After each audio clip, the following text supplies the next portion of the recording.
Hi guys, welcome back to another spooky Saturday. So this week we will be looking into Bolsover Castle and the haunted Mr. Ted.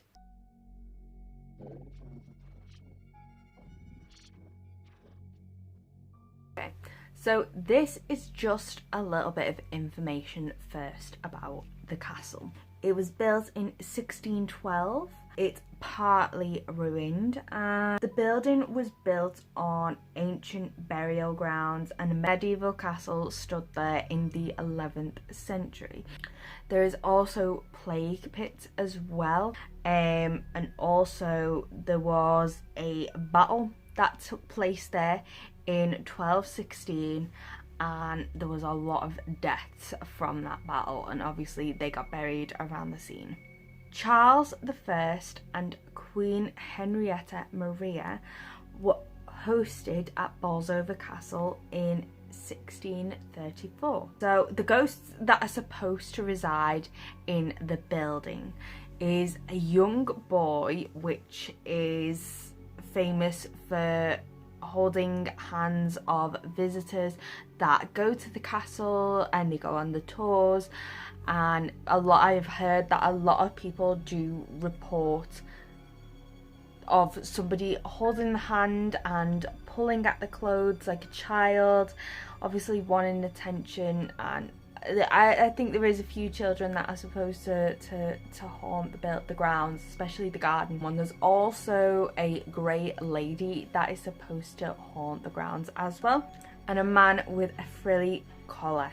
There's also a lady that has been known to be in the room with the fireplace and place a baby on the fire, which, for a witness of that, I think that would be very disturbing. The person would be very disturbed for a long time.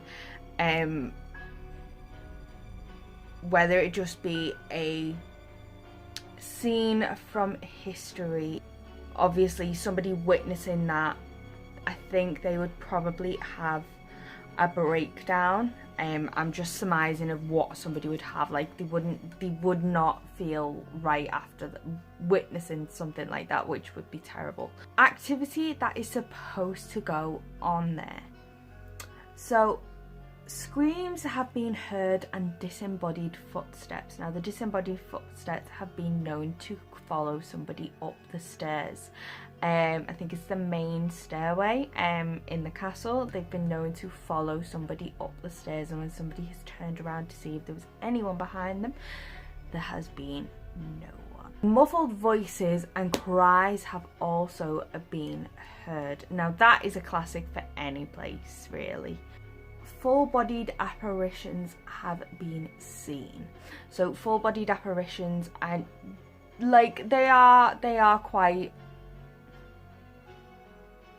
when you see, like, whether it be a dark shadow or something like that. I know from when I seen one in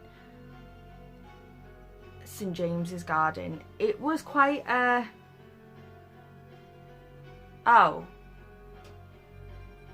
like somebody, like people probably, like, you don't really know what you're witnessing until it kind of sinks in.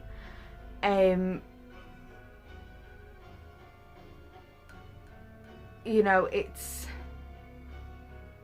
very weird. Like when I told Jack that I'd witnessed it, well, obviously he was there with me because I did a video on it.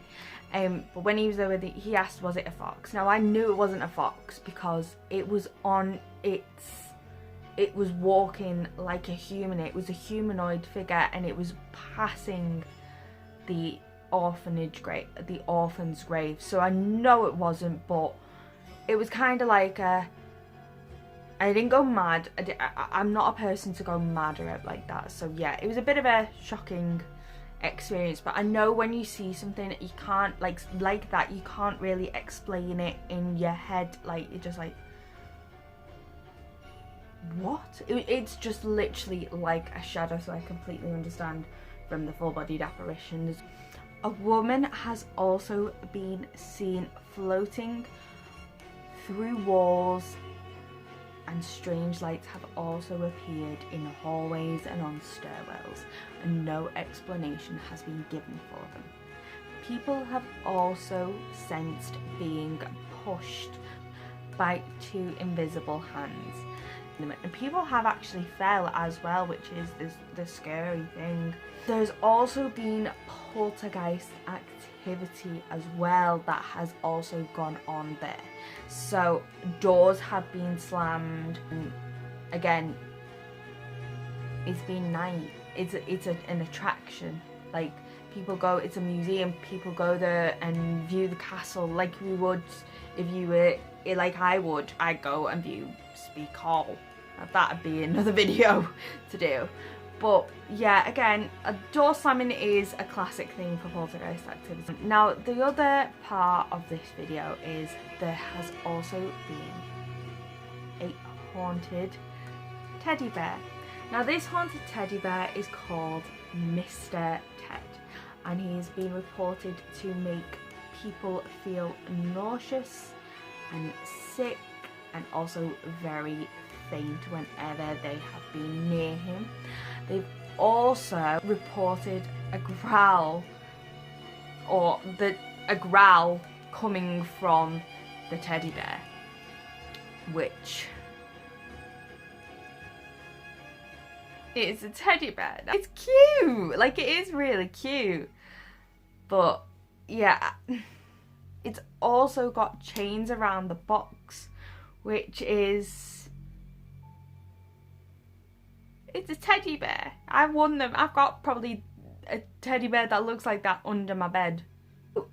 The teddy was actually bought by a couple, I think it was at a fair. I'm not sure. There wasn't really much going on about it. They brought the teddy back and they literally could not sleep. They were terrified because all they heard in their house was growling. They didn't have any other animal. They didn't have a cat, they didn't have a dog, and they just heard this growling noise. Anyway, the only thing that it could be down to was this new teddy bear that had come into their house. Now, they were so terrified of the growling and the feeling sick all of a sudden, and the teddy can give you bad chronic headaches as well. That is another thing that has been said about it. That they took the teddy bear out of the house, drove 30 miles away from their house and buried it in the ground in a box. If you've seen a few years ago, This Morning did do a section about this teddy bear. They've done a lot of sections over the years about haunted items, haunted locations. They had like this haunted doll on like 3 times. You know, apparently it was so bad, the producer of the section that was with the crew got that ill that he got rushed to hospital from being around the bear. The haunted teddy bear, which was featured in This Morning, a producer was sent to hospital after spending a night alone with the stuffed toy. 3 volunteers also spent the night there. Now, I remember this. They spent the night, and they also had a paranormal investigator with them, like keeping watch over them, making sure that they were okay. And they also had a spectrum, a motion sensory box. So if anybody went near it, like lights would flash and whatnot.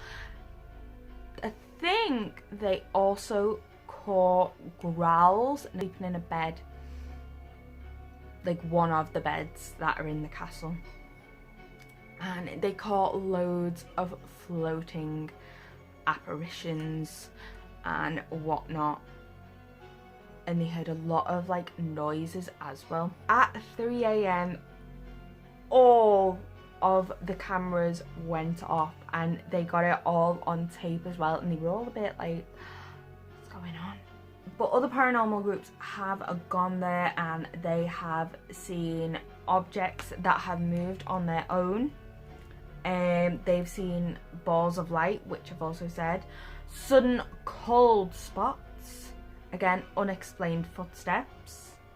Guys, if you have enjoyed this video, please do not forget to subscribe and like the video. Leave a comment down below, please. I'd like to know if you have any stories or you've ever been there, or anything else I should talk about on here. And yeah, guys, I'll see you next week for the next Spooky Saturdays. Bye.